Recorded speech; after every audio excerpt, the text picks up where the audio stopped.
The city of Denver, the state of Colorado, you guys have been fucking amazing for the last 10 years.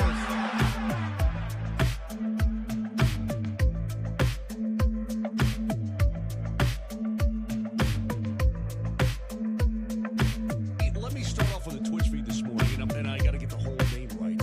Mile High Hockey Lab.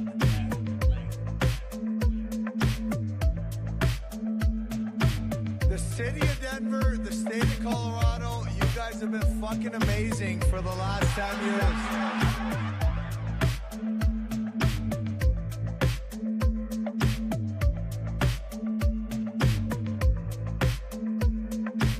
Let me start off with a Twitch feed this morning, and I got to get the whole name right. Mile High Hockey Lab.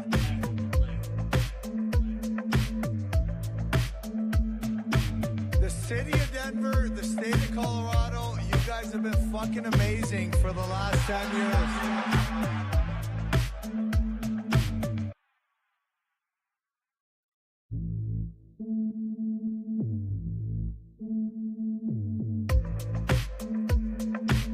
Let me start off with a Twitch feed this morning, and I got to get the whole name right.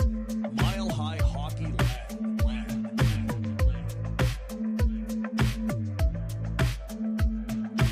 The city of Denver, the state of Colorado, you guys have been fucking amazing for the last 10 years.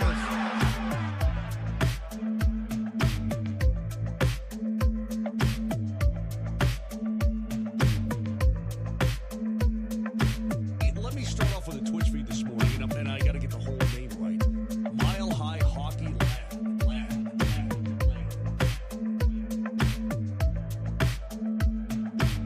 The city of Denver, the state of Colorado, you guys have been fucking amazing for the last 10 years.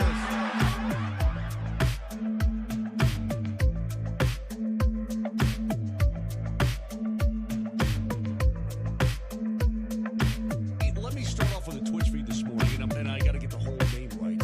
Mile High Hockey Lab.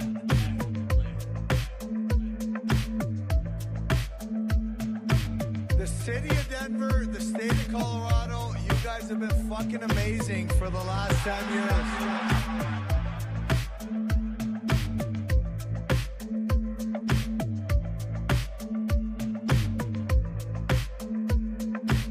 Let me start off with a Twitch feed this morning, and I got to get the whole name right. Mile High Hockey Lab.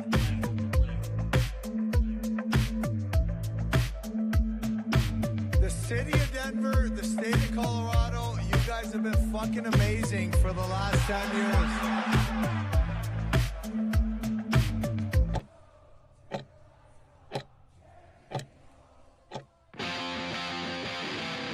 Welcome to the Mile High Hockey Lab.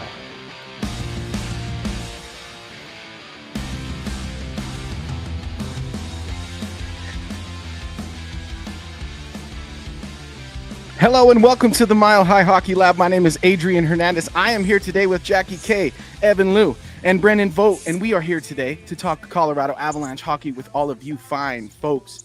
If you are with us now, please head on over to milehighhockey.com. We have all of our written material there, and smash that like, subscribe, and share button so that this programming gets heard round world, so that all Avs fans around this beautiful globe of ours know that we are doing this sort of thing for the Colorado Avalanche. So thank you, first of all, to the three of you for joining me today. It's an exciting day to be a Colorado Avalanche fan as we play the Vegas Golden Knights late this evening. But let me give you guys just a rundown of what we'll be talking about today. We'll do a little bit recap of our roundtable that we had just this past week that Jackie spearheaded. It was wonderful. We'll play a little bit of Would You Rather. We'll give you some injury updates, and we'll talk a little bit about that Chase Bradley debut that's set to happen tonight. Then we will move on to a preview of tonight's matchup with the Vegas Golden Knights. We'll do a quick little recap of last week's action, and we will hash out our bold predictions and give some more. And I guess what, guys? We have numerous dings to hand out today. It's wonderful. It's like it's Christmas season or something. I'm thankful that we have dings to hand out today, baby. But let's just get things started right off the rip with what seems to still be the most pressing matter here in Colorado, even though there are debates as to whether or not the team is playing well in front of the goaltending.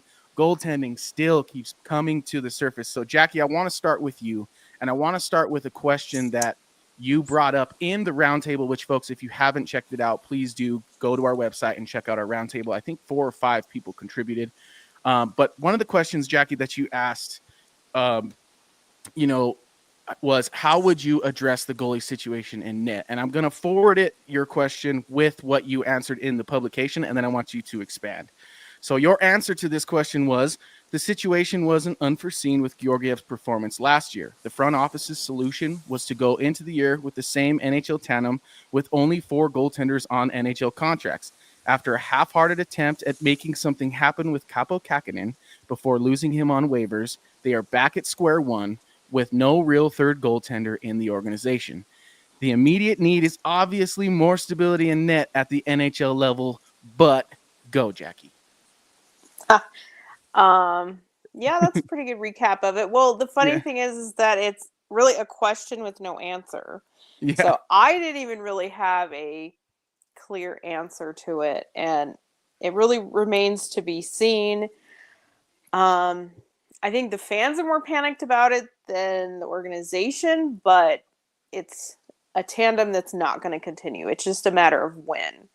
Right. Is it now? Is it the deadline? Is it this summer? I don't know, but they're going to make changes at some point. So I think their best bet, and probably what their plan A, is to just ride with Georgiev and just hope that he continues his stretch of decent play, because there's really no great option in the intermediate term. They didn't even give Anadin really competition, so they don't even have like a good 1A 1B that they could really roll with. The Kähkönen thing was short-lived, so it's pointless to really try anything like that again. If you want a real upgrade on Georgiev, you probably have to trade him in the deal. Teams right now aren't throwing in the towel. It's tough. They just kind of like made their bed and they're just gonna have to live with it, pretty much. Yeah.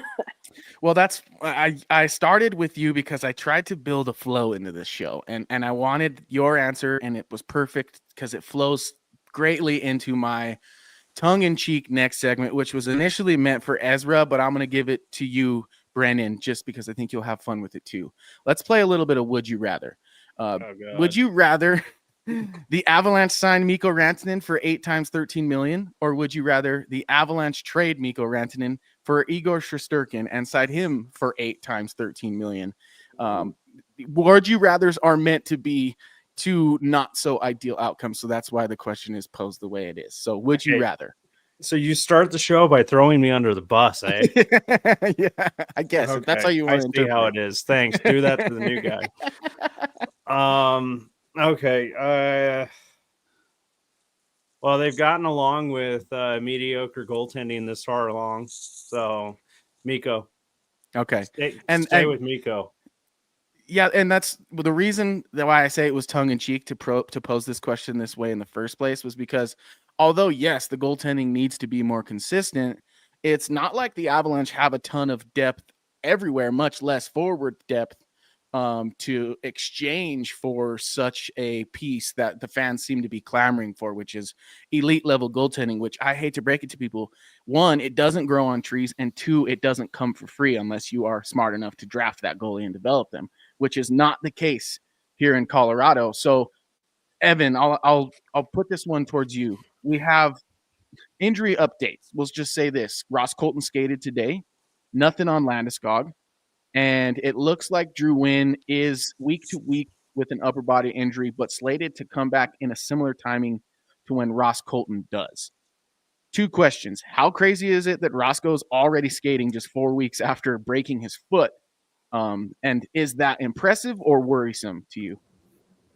We're kind of on the timeline that has been said for Ross Colton. I think it was like 6 to 8 weeks for that broken foot. And correct. Like you said, today he just started skating. So I think it's really just sort of a let's see where you are now sort of skate at the moment before, of course, he really starts going, because he's going to need to condition himself. He's going to need to get himself, ready to go in another game situation. And that's still weeks down the line, of course. It's not like he's coming back, after Thanksgiving. So He's got some time still, so I'm not too worried about it. What I am more worried about is that Drouin injury, because it is the same, like, I guess, upper body shoulder injury or something that injured him in the first game against Vegas when he took that hit. So re-aggravated that, which sucks.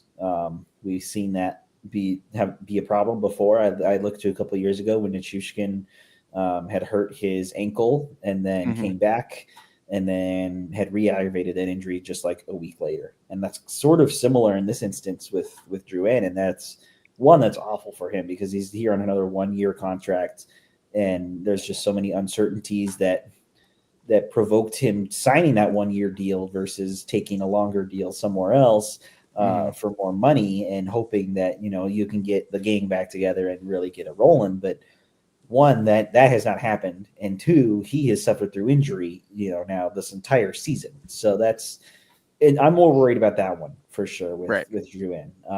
And then just to touch on Landeskog, not worried.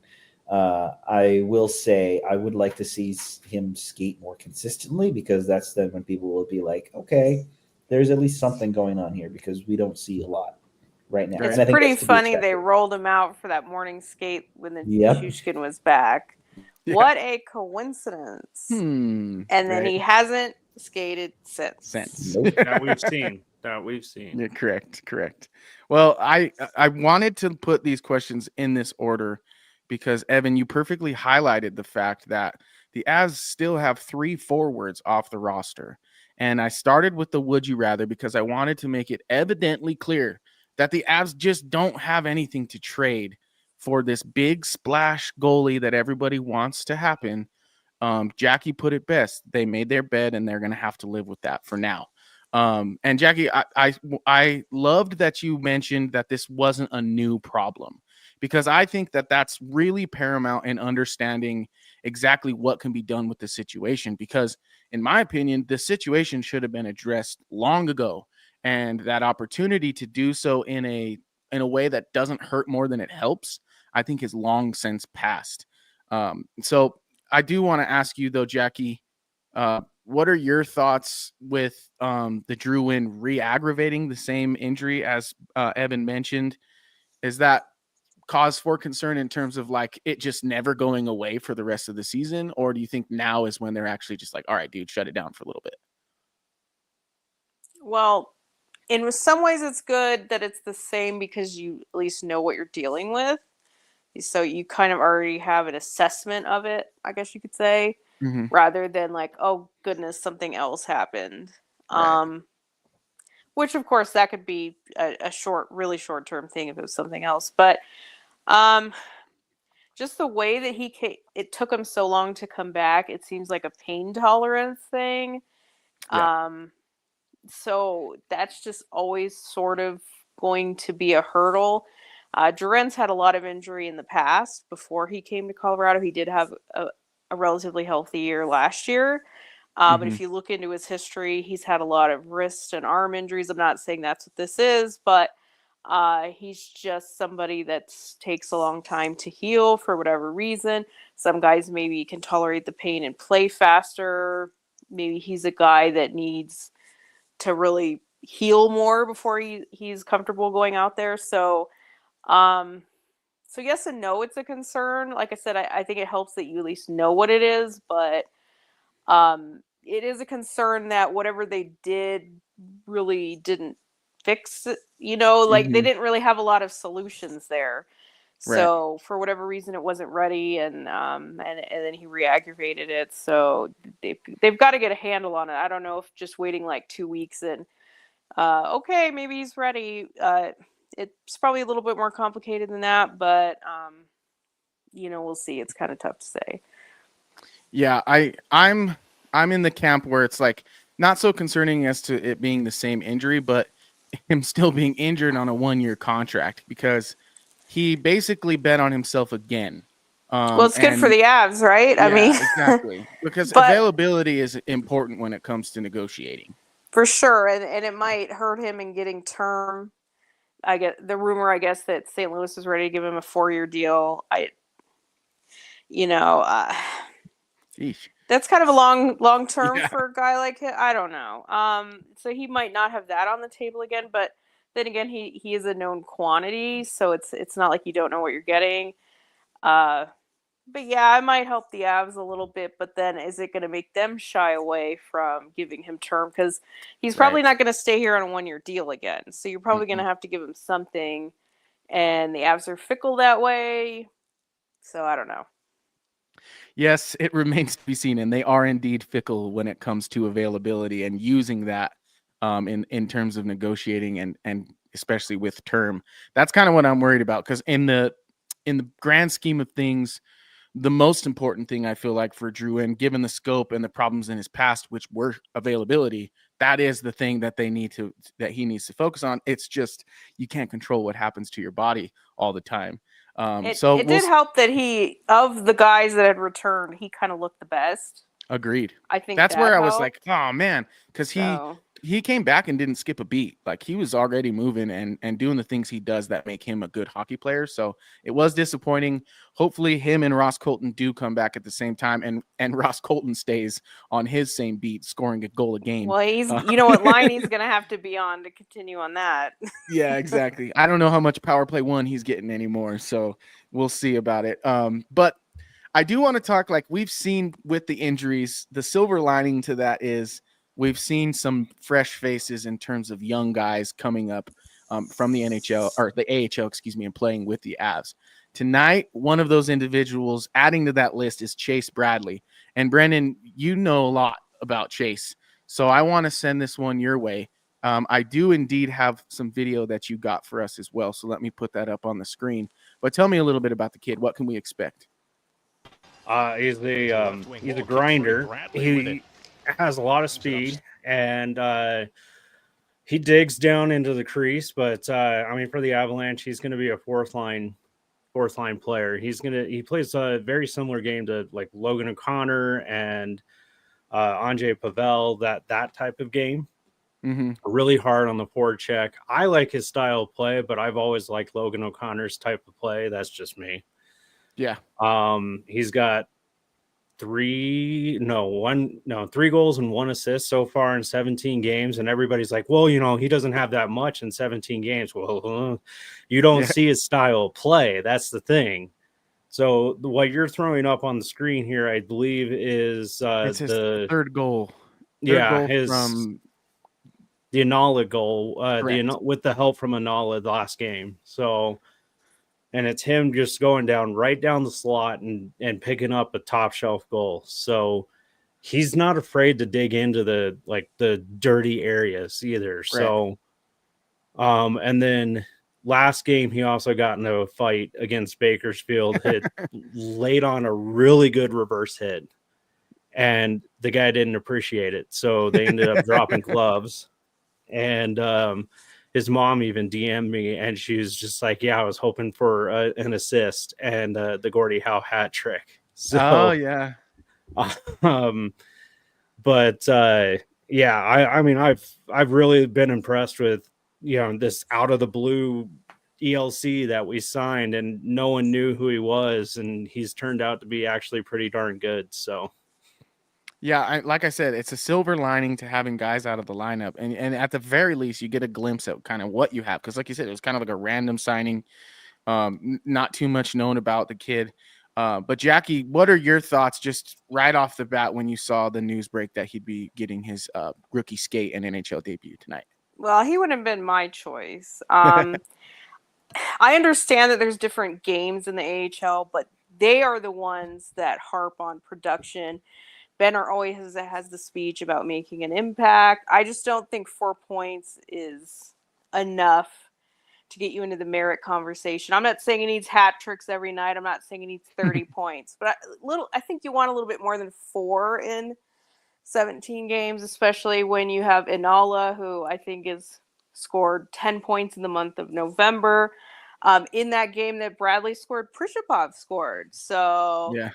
There's another one if you want somebody that's a heavy hitter that could have a future on this team, needs more call-ups. I know it's early yet, but in order to get from A to B, you have to do something in between A and B. Yeah. So he needs more call-ups. So I'm not saying that like Bradley should never come up. I'd like to see more of a resume.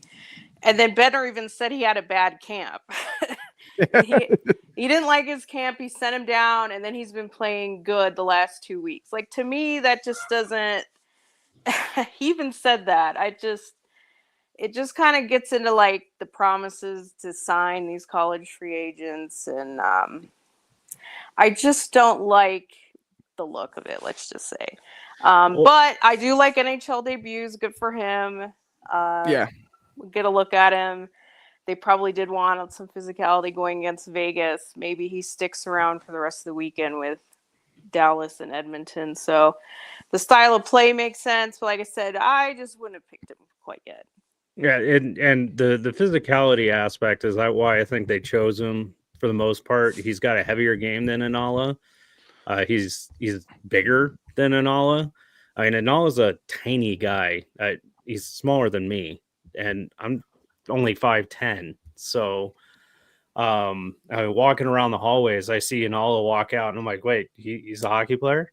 So Chase Bradley's he's a big dude, and to bring him up against Vegas is actually not a shocker to be honest. Well, Prishapov hits too, though. So he does. Yes, he does. I like Prishapov as well. I think my thing is that like you're just at a point in time right now where the Avs are 12-10. It's honestly a miracle that they're 12-10. You know, if you're looking at the goaltending, and it's you might as well just try different things, right? You might as well see throw it at the wall, see what sticks, right? Mm-hmm. I also don't think that Trace Bradley is going to be like a long-term solution, to this problem. I think it's more so just hey, let's see what he can do.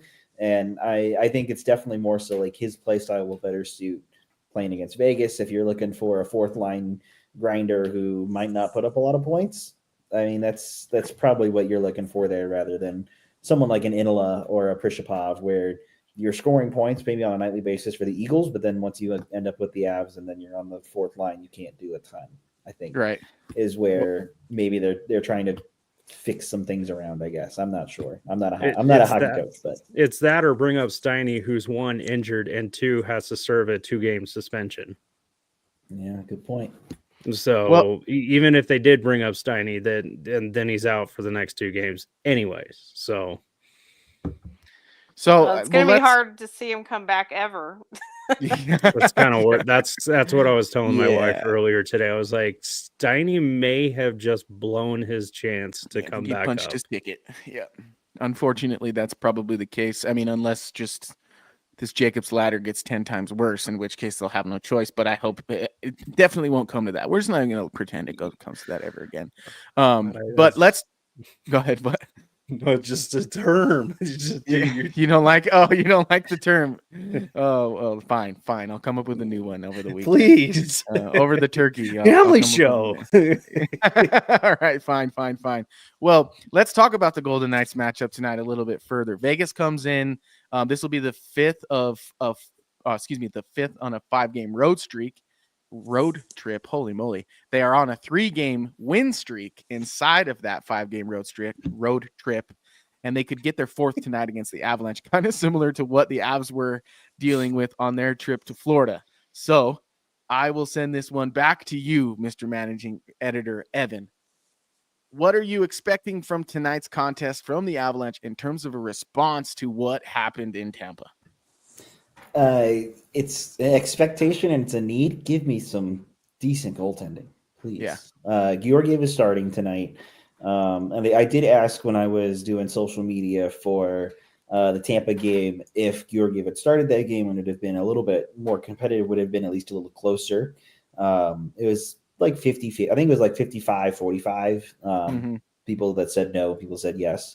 And I don't know, you just need some sort of goaltending, right? So I know I just said a second ago that it's a miracle that the Avs are 12-10 because this stat comes from JFresh. The Colorado Avalanche as a team have an 85.5% percentage rate. The last time that a team had a save percentage that bad in a full season were the Ottawa Senators in 1992 and 93. They finished 10, 70, and 4. Holy wow. That was their inaugural year, wasn't it? But there's a reason why 20 game sample and an 82 game sample are a lot different. Well, yeah, I think the thing is though is that you're now a quarter of a way into the season. You have trends starting to show up a little bit with the Avalanche, and give me some sort of goaltending, right? Yeah. Like just give you something at least to boost that percentage up a little bit. Well, here's my question. Not even to just like one, have a good game, but two, maybe increase that trade value just a little bit, because you never know. But I digress. Anyway, whatever Jackie was going to say, go ahead. Well, this kind of gets into like a philosophical question I have, and I always think of it when people talk about PDO and the save percentage. And I've seen these games, like I see that they have let in bad goals, but I've also seen really bad team play in front of them. So does team performance impact save percentage at all? Or is that just a goalie's problem? 100%. I'd say it does, because it can lead to high danger chances, right? And then high danger chances are just harder to save, but they show up on the stat sheet the same as a not saved shot. So, but it drives me crazy when people are like, "Oh, this guy has like 980 PDO because he's getting a 860 on ice save percentage," and I'm like, maybe he's contributing to that. Well, I think here's the thing too, and I'm one that usually backs up goaltenders because I was a soccer goaltender, and I know I've said it before on this show that I was told you know if someone's going to score on you, they got to beat 10 other guys first before they beat you. Right now, of course, you know, people in the replies in the comments are going to say, well, Georgiev's paid to stop pucks, to stop shots, right? Yes, but you also have to work as a team. It's not called there's 5 other guys that need to stop the puck before him. Exactly. And like this isn't called the Colorado Alexander Georgievs. This is called the Colorado Avalanche. You work together as a team with the A on there. So I think then that can also turn into a point of like, yeah, the whole team needs to show up tonight, because no one really did against Tampa. Yep. You had Ivan who played well, but other than that, nothing. And there's 2 defenders that need to block shots a little bit more. Because as Brizgalov said, you know, they wear less padding and they block shots. Who's crazier now? Yeah, exactly. Yeah, well, I hate to quote Brizgalov, but but you did. Well, the decor needs to be better. Yeah, I agree. I think that there's a lot of like disjointed individualism happening among the D group in those moments where things really go bad. For instance, Devontae's, I don't remember what game this was, but the Avs were incredibly shorthanded. I think Shillington was playing forward that night, and he just absolutely vacates the middle of the slot to go cover a guy who's got another defender already in front of him just because he's trying to take away the shot. I think part of it had to do with the goalies were letting in absolutely everything, but all he did was create the backdoor play into a wide open net. And I think that we've seen that a lot on the back end where guys kind of like try to take it amongst themselves to be like, all right, step aside. Like, I'm going to fix this issue. When it's true what you say, Evan, like you win as a team and you lose as a team. And deeper than that, you get scored on as a team and you score as a team, or else they would just hand out the goal stat. They wouldn't hand out assists. And so like, I love this Discord and this conversation with you guys, because I think most of the time I'm the most emotional one. And you guys kind of, Ed Brennan's nodding. Yes. You guys bring me back down to earth and calm me down a little bit. Cause I think although I'm silly, I probably have more in common with the normal everyday fan in terms of that. So like when we do our shows like this, I feel like we're really speaking to the fans, and that means a lot to me. So let's just keep our eyes on the prize here in Colorado and watch this team do what they do, because Evan, you're right. Given this save percentage, the team save percentage, they should not be in the position they are, which is, just outside of the playoff picture. Obviously, we're only 25% into the season, as Jackie mentioned. But I feel like this is should be, knock on wood, the hardest 25% of the Avalanche season in terms of missing guys. It is that goaltending consistency that if we can don't give them a hold my beer moment. Yeah. Okay, fine. You're asking for it. Yeah, I'm setting them up. Well, Jackie, I'll ask you this question then. It's a pretty big week for the Avalanche. With Vegas tonight, and then they'll have Dallas and Edmonton on the docket before the end of the week in our next show. Last week, you said that if the Avs were to go 3 of 4 on the road, that was a successful road trip. They achieved that. What number of wins in those 3 that I mentioned will qualify as success to you? Or is this really just more about beating Dallas this week? Say 2 out of 3 would be nice. And I think at this point, I think they need the 2 out of 3 more than, say, the 1 versus Dallas. Yeah. Because they need wins and points more than to beat one specific team. Now, you could debate if it's really going to be between them and Dallas for a playoff spot. I still would probably not bet on that. I think Dallas is a really good team. They have games in hand. I think they're better than what they are in the standings right now. So I don't know if it's going to mean that much if the Avs beat just Dallas. It'd be nice. I mean, that's a huge game for them. It's the road game. But like I said, I think right now they need the wins, the points, more than to be a single team. Well, and it's a back-to-back home and road. Which is brutal, right?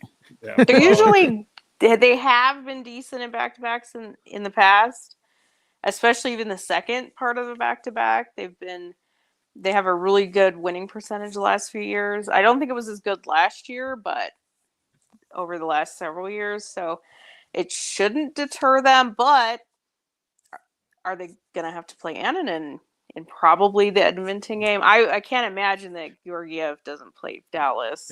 Yeah. But then does Annunen play that Edmonton game? I mean, that's another interesting little wrinkle. If Bednar doesn't trust him much, but are they still going to give him that game?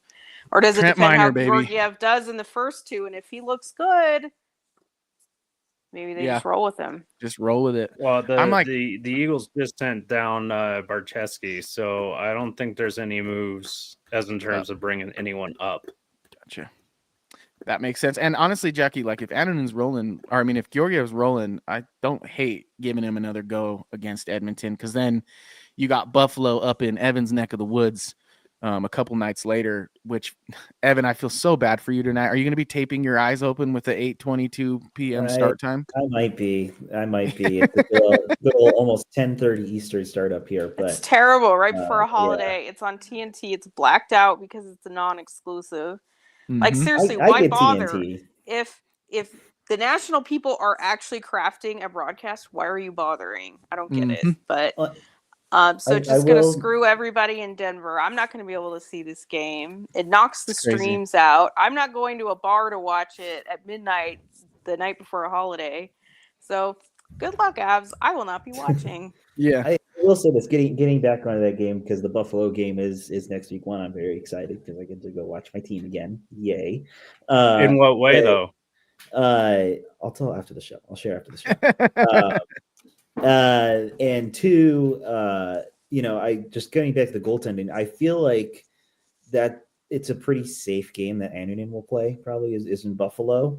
And with that being said, then I wouldn't mind Georgiev getting all 3 games this week. It all just depends on, of course, how he's doing physically. That's my main concern with all that. With 3 games in 4 days, that'll be pretty tough. But then they come back out east. They have Buffalo, they have Detroit. I think they have Pittsburgh. I want to say New Jersey, and then one more game, but I'm just not remembering it off the top of my head. I think it's like New York or something like that. Yeah, one of the New York teams. I'm not sure. But regardless, I feel like that Carolina, I think. Oh, was it Carolina? No. Yes. Yeah. I knew it was out east, so. Yeah, I mean, regardless, though, this upcoming road trip after this 3 games in 4 days, I feel like it's a good time to get in at least sometime. I see that Buffalo game being a good opportunity. I see that Pittsburgh game being a good opportunity, just to at least give Georgiev some rest, and 2, hopefully get in at least something, right? Then you can maybe get back to what you had in like the last, 10 games, where you were able to kind of flip-flop back and forth and you didn't really mind who was starting because they were both at least okay. But yeah, you just want them on consistent form, coming up, because this is the important stretch of the season. This second quarter of the season is really, really tough with the holiday schedule, and that's where you really get an idea of where things are. Yeah, and tell me a little bit about the Sabres. Have they grown on you? Have you watched them a little bit? How's our boy Bo doing down there? I actually haven't watched the Sabres much. I was laying in bed the other night at like 1 a.m. scrolling TikTok, and I was like, wait a second, because I think a TikTok of the Sabres showed up. I was like, wait, they're third in the Atlantic? I was like, what? When did that happen? And that was very surprising. That was before the Tampa game. So I think now the standings have changed a little bit. But somehow they've turned it around since their I have dismal watched start to the Buffalo. year. Yeah, go ahead, Jackie. Go ahead, answer that question then. I was going to say, Jackie followed Bo to Buffalo in a lot of ways. Yes, I have. I don't watch every game. Wild card in the that's East. That's a bit much, but Buffalo. It's more likely I will watch them tonight than the Avs. I was gonna say, well, you'll be able to watch them tonight, exactly. And not the Avs. I did almost consider going to that game tonight in Buffalo. I'm not gonna lie, I was close. They're kind of like every team that's. I don't want to call them a young team because I don't really think they're necessarily that young, but trying to take the next step. They had a little bit of a rough start. I don't know if them going to Europe really helped that. I don't think that helped the start. They've done well recently. They swept their California road trip, which is big for them. I think they're like 7-3 in the last 10, something close to that. So they've been putting some wins together, which is how they got into the third in the Atlantic. There's a lot of teams kind of up in there with Tampa and Boston, so I don't know how long that'll last, but they should be in the playoff mix. I like their team not just because of Bo, but I like a lot of their good young players, Thompson, Peterka. The D that they have is kind of like what the Avs used to be. So they have, I think it was 3. They're one of 4 teams in the NHL that have 3 defensemen with 10 or more points. Spoiler alert, one of them is not the Avs. Well, and okay, so Buffalo is actually a +4 in their differential. Yeah. They're 6-5 at home and 5-4-1 at on the road. And so they do have trouble like scoring on the power play. Their power play is terrible. They're inconsistent. They I don't know. They might not win. It's going to be tough for them against Minnesota tonight, but I like a lot of the things they're doing. If they get the offense figured out, they've put Byram with Dahlin, and that's been a really good pair. They figured out that Byram plays a ton at even strength.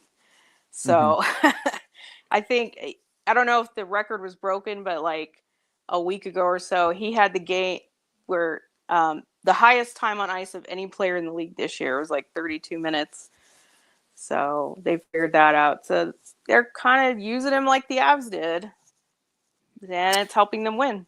Yeah, they're only 1 point behind Tampa. Yeah, that's a good start for Buffalo. They're like, we've talked about them on this program a lot because I think for all of us, and a lot of just hockey fans in general kind of root for the Sabres because they've had just such a hard time in the past, and they just, it's one of those fan bases you just want to win a cup. Funny enough, it's the same with the Bills, right? Like a lot of normal fans of the NFL want the Bills to win a Super Bowl. Brennan's not one of them, clearly by his reaction there. But as long as it's not the Chiefs, Brennan, I'm pretty much fine. Go Broncos. Yeah, I know, right? We got a new Bo in town, Jackie. Do you like that Bo? Sure, yeah, well? I'm a Broncos fan too. I do not have the brain cells to really invest in football like I am in hockey. I used to be like crazy invested in. Never did the fandom thing, community thing. It's a bit much on the football side. But absolutely. Yeah, of course. Like I said, they left him for dead. You get some youth and talent in, and you start winning a little. It's kind of the same in hockey, right? Mm-hmm. That's very true. That's a good point. Yeah, I'm with you on that, though. Like, when I think about fandom and joining the community in terms of the Broncos, like, that must be what it's like to be in the community in Toronto for hockey, because it is a little bit much sometimes. So I'm with you, Jackie. But let's keep it here on the Avalanche, although I love the Broncos as well. Go Broncos, as you see my hat here. But let's talk about last week's bold predictions, and let's get into this week's here in a second. But we had a good week. We'll start with the bad. We'll start with Ezra, who said, and is not here to wear this buzzer, but he said that Annunen would get a shutout, and I feel like he jinxed him. So thanks for that, Ezra. If you're listening, we love you. I'm sorry. Jackie, you said that Makar would get an actual hat trick, not 3 goals with one of them being called back. Unfortunately, that did not happen. But let's now get to the good. I said that Val Nichushkin would contribute to 3 5-on-5 even strength goals, and that did indeed happen. He did have one against in the absolute drubbing from the Tampa, and then he had 2 against Florida. So there's my 3. Evan, you texted the chat immediately when you got your ding. Hallelujah. Because Logan O'Connor got on the board, baby. Yes. Good for you. Yes. Good for you. Yes. And Brennan, almost the most bold prediction based on how long it had been since the Avs had won in Sunrise, Florida. You predicted that they would do so, hadn't done so since 2021. So bang, my friend. Whoa. So it's Makar that let me down. Yeah, Is that what we're saying? Yeah. What the heck, Kale? Dude, Could have where's my been car? could have been 4 for 4 on today's show, but no, Kale had to ruin it by not scoring 3 goals. What a dude. But let's get into this week's, because I think we're gonna have some fun with this week. At least I know I am. But first, let me play that track. It's a bold strategy, Cotton. Let's see if it pays off for him. I call that bold talk. All right. Who's ready? Who wants to go? Anybody? Brandon's ready. Let's go, Brandon. What you got? Bold prediction time. McDavid does not get a point in the Oilers game. I like that. I like that one. Because the guy usually rips us the heck apart. Mm-hmm. Unless it's I the feel Western like he Conference Final. hasn't.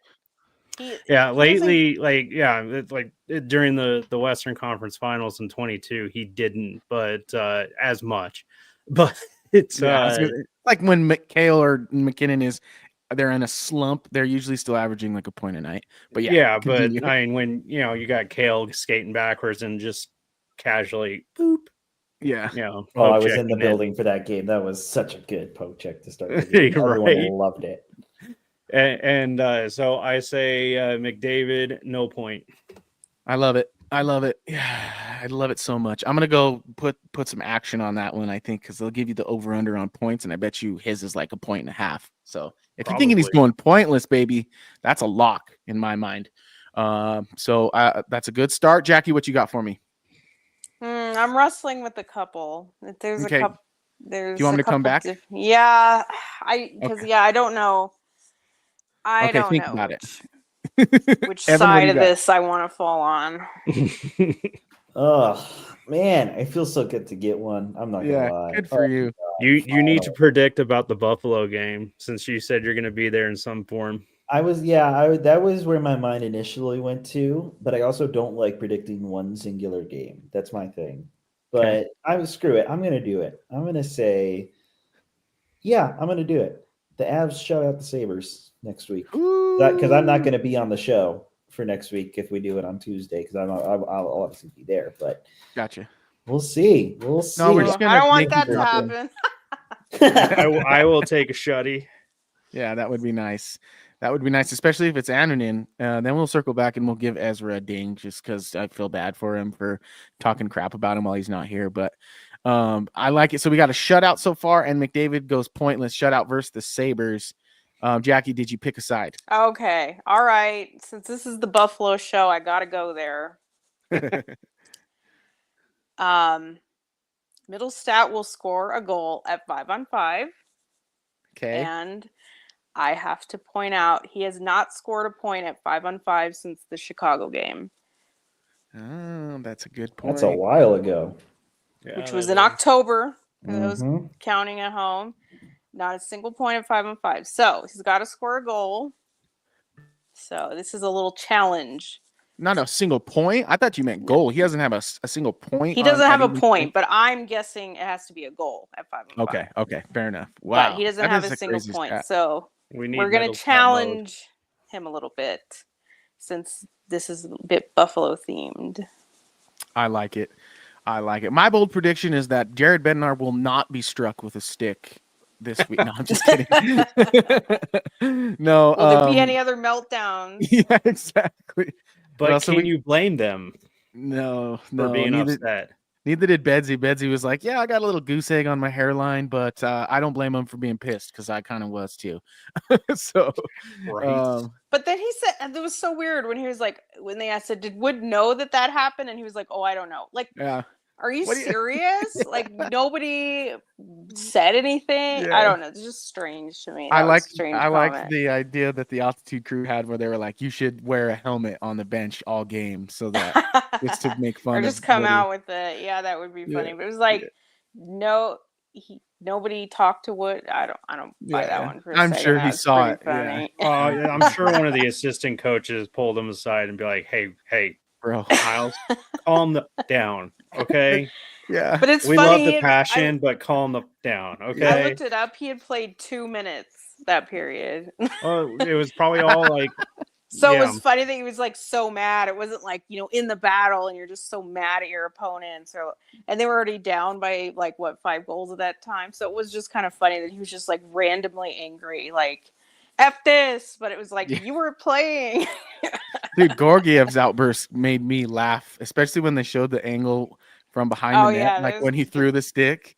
In my mind, but that was even funny too because the game was over at that point. He was just so mad at that PK, like they just totally hung him out. It was horrible. It was horrible, and Wood was one of the ones who lost the coverage on that. Yeah, and he was on that. I won't even go there. I think it was him saying like, "Take me out of this game. Like it's not fair that I have to play in this game." And I agree. I don't think it was the loss wasn't his fault at that point. And after that penalty kill tragedy, it was just like you can't leave him in here. Mm-hmm. And well, so I think that was the message. What he was angry about. His stick is still flying in that song. It's like that stick's just flying through the sky still because of how mad he was. But you're right. It was just like, dude, what are we doing here? I'm finally feeling my groove, and you're gonna throw me in the middle of this shit show right now? Like, come on, guy. Get me out of here. Maybe he'll have a black stick now because I hated that white stick. Yeah. That's a good point. And there's always that conversation about the color of goalie gear and like what you should do to hide your pads or yada yada and hide the puck, but I don't know. No, I'm talking Wood because Wood used a white stick and it drove me nuts. Why? Uwe Krupp used a white stick. Yeah, but that was back in the day, bro. I'm talking now. Everybody uses black sticks, and Wood was the only one who used a white stick, and it drove me crazy. Yeah. All right. I will say that is one thing I don't notice. I have no idea what color sticks have to be. Oh, no, I notice gear because I am usually looking for who wears what. Yeah. So okay. Well, that leaves my final bold prediction, which will be mine. And I'm gonna say that, contrary to recent opinion, McKinnon is fine, and no, he doesn't have an injury no one knows about. In fact, he's going to be the one to get me back on the ding board with another hat trick, and I think he's going to have a hat trick against none other than the Edmonton Oilers. So we're going to put it there. Wow, so you're going to be specific. I do think this is something Pointless and McKinnon blows up. Okay. Yep. And Twitter goes wild. I do think the McKinnon thing is maybe something we should touch on real quick. Yeah, let's do it. Because I agree it's funny. It's like, oh, you're leading the league in points, but there has to be something wrong with you, which like I get is kind of funny. But like I've mentioned a lot, their 5-on-5 is not great. So a lot of the 4-on-4 empty net, extra attacker, power plays has helped those points. I think the one area of true concern is just McKinnon's not shooting. That's not who he is. He's a volume shooter. He's up there in OV levels. I think he's even past OV level in shooting. So it's very unusual for him to not be shooting. Now, is it PTSD because he had Kivi Ranta on his wing for so long? Is he just like out of sync? Is it, when you're having a little trouble, even a great scorer like him, if you don't see the puck going for a while, it does kind of bother you. Yeah. So it could be that, but why is he not shooting? That's the thing. It just doesn't make sense. That's who you are. That's his game. That's what he creates. So that's why it's like, is there an injury? Is there a reason why he's not as comfortable shooting? Because that should be the one thing that he can control is being able to shoot the puck. That's interesting because on a fantasy aspect, I could go without McKinnon scoring this whole week because my old college roommate who I'm playing this week has got McKinnon, and I'm just like, I'm glad he's not scoring. So I hope you lose. Oh, I got McCarr and Lecky. Oh, okay. And well, Val. then I hope you win. Yeah. But I hope it's narrowly because McKinnon still played well. But anyway. Well, but does that change your opinion? I mean, I'm not saying you're wrong because it is silly to a great extent, but I do think there's some reason there. It is. I think it is silly, but I mean, Avs fans are so spoiled, and I hate to say that, but it's true. It's true. Like, this team is not going to go 82-0. Nathan McKinnon is not going to score 200 points in a season. Like, that's just not going to happen. And I don't know the best way to put it. Points. Yeah. Well, yeah. But is he playing well? And I'm not just saying, look, he's leading the league in scoring. Is he playing well? I guess he's playing well for an NHL player. Is he playing well to his standards? Probably not. And I think he can probably admit that too. So it's just a matter of finding that middle ground, I think. Great point, because when Jared Bednar was asked this question on Altitude this morning, he really danced around it, though. He did, but he said, you're right. He's not shooting as much as he generally does. We've talked about it. He's trying to create for others, like, when you're playing with Kivy Ransom, is that what you're trying to do? Trying to win the games that way. Because Bedsy said, like he'll break in, and if he sees a play, he'll choose to make that play rather than the shot. And I think that sometimes he should just be making the shot. I think he did give us a little bit when he said that. But then you're right. He kind of like backtracked and was like, it's a balance and it's going to be a little bit of ebb and flow. But I think there's something to that point in terms of him like saying that McKinnon's like leaning more into like the chance creation side of his game. But if it's not working at 5-on-5, he needs to make an adjustment, especially with the team struggling as a whole 5-on-5. He's kind of going to have to just go full Nate Dogg for me. And that's kind of what I'm predicting. That's why I wanted the hat trick against Edmonton, because I feel like he will at some point get that and just go, all right, screw it. I guess that I don't mean to quote Dater there, and he will start shooting the puck more, and they will start going in because it's Nathan McKinnon and he's very good at doing that. But I think it's silly with the injury stuff.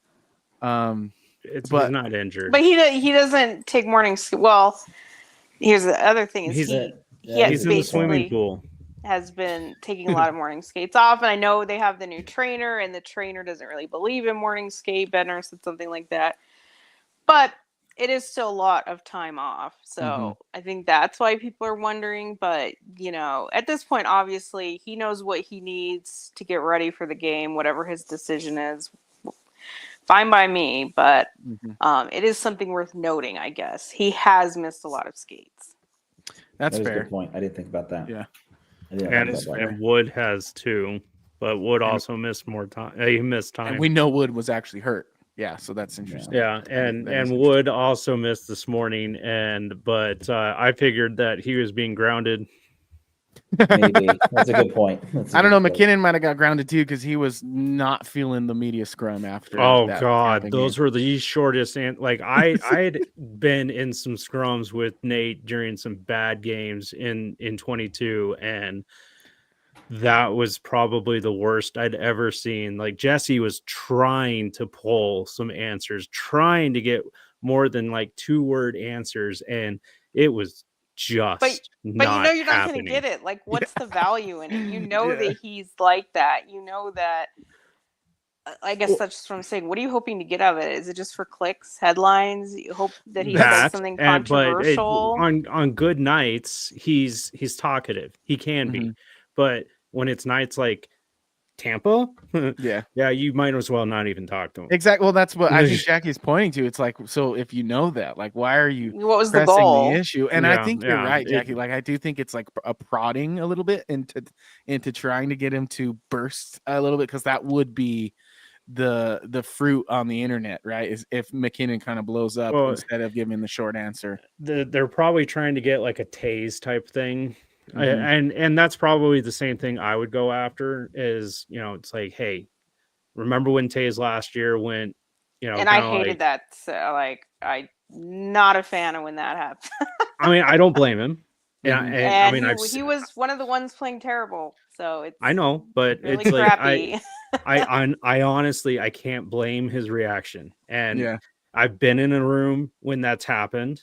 I've been in a beer league room when that's happened. And the person who was calling us out in the beer league room was the one who was playing horrible, and he was saying, you guys, and we all just shouted back, it's we, brother. Yeah. So, but that was out. There was no media in there. So yeah. Well, it's you look at McKinnon's eyes in those interviews too, and it's like the way he looks back up at the questioner. It's like he's like, seriously, are you still here? Yeah. I think it may have been Jesse at the time, but I mean, this is also the opportunity for the road. Whoever, like in this case, it would have been Tampa's reporters to actually talk to someone like Nathan McKinnon. So they're going to go into the locker room. They're going to try and talk to him and things like that. It's not just people, the Avs media on the road that are trying to talk to him. No, for sure. But who was talking to him? I only saw the gorilla video, so I only saw Jesse's, but I'm not sure, and I'm pretty sure it was a combination of someone else and Jesse. I didn't recognize the other voice. Yeah, he was not pleased. He was not. Oh no, he was not. Well, hopefully, you know what lights him up. Yeah, I was gonna say I have another topic too. I think that kind of pertains to the Avs as well. Okay. And we touched on him a little bit last week when the news happened, but Jim Montgomery. Former DU head coach, now with the St. Louis Blues. What was the old coach, Drew Bannister, right? I'm not crazy in saying that. 22 games. They lasted 2 months, if that. I forget. Was he like an AHL? Was he like their AHL coach? They elevated. Like, I forget where Bannister came from. Someone can look. Yeah, let me look. While you all are looking, I will say this. I think that move for the St. Louis Blues immediately puts them in contention for a playoff spot. Really? I don't know. Which makes it even more tough in the Central. Not good for the Avs. Like, that's exactly my point. Is that because listen, the Blues are not the Blues of 2019. I'm not saying. Well, they kind of are. I'm not saying they're. Well, yeah. But they also have two guys that are out for the whole year. So far, they kind of are because they're sucking right out of the gates. Well, we haven't seen them yet. Though. Yeah, we haven't seen them yet, and Jim Montgomery is a damn good hockey coach. And I know I said that last week or 2 weeks ago when the news came out. And he can turn around a program, and I think that's something that he can do with the Blues. I think, well, I'm not saying immediately that, like, they're going to race to the top of the Central Division. I think that they are going to be at least more in the hunt than they were to start. And I think that's fair. That's something that the Avs have to worry about, especially if Winnipeg and Minnesota are still up at the top, because now you have 5, maybe 6 teams if Nashville gets it going that are going to be racing for the playoff spot. And that's going to be really I think Nashville will like not suck that bad, but I think there's so much of a hole. Like until they win like 10 in a row and do in Edmonton, like they're done. I like I said, I think they're better than where they're at, but it's just such a hole. But St. Louis, I feel like they have some of that youth that they've sort of revamped their roster, and I haven't seen a lot of them. I think I did watch them play someone else. And no, I don't think it was Buffalo either. It was just another random game. I try not to watch St. Louis, but you see who's scoring for them. They're the younger players. I think actually the offer sheet trades kind of helped them. So it will be interesting to see. Is Montgomery that spark that they need? It's funny that they did what a lot of fans always beg, like, oh, this guy's available, fire your coach and go get him. They did And, it, like, yeah. It actually happened. For insight, though, Bannister was the interim coach after Craig Berube got fired last December. So, and then he was made permanent this year. Correct. Okay, so they were never like they could have hired him the first really go around. Yeah, that committed. But and Connor Walchuk is the one who replaced him. Okay, well, and the thing that I think you're right about, Evan, is the Blues became a better hockey team because Montgomery's a process guy, and he's going to get in there and he's going to break things down, see exactly what this team needs, and he's going to start going to work. I do think that unlike 2019, they're probably just in a position where they're not going to be able, like Jackie always talks about, it's not so much about winning games as much as it is passing teams. And with the way the Central looks right now, there's not a lot of room for a team to make that like late push, in my opinion, to sneak in. We see the Wild up there. They weren't supposed to be. We see the Jets up there. Yeah, that seems about right. Not according to me to start the season, but it seems about right on paper. And, of course, Dallas and Colorado still in the hunt. And then, of course, we talked about the Predators, who should be better than they are. So it's just going to be about getting over those teams. And I think like the Avs, the Wild, the Stars, and the Jets all have too big of a head start on them for them to really make up ground in terms of that. So it is interesting. It is interesting. How many points do they have? Is it 19 still, or are they won since who's that? The Blues? The Blues?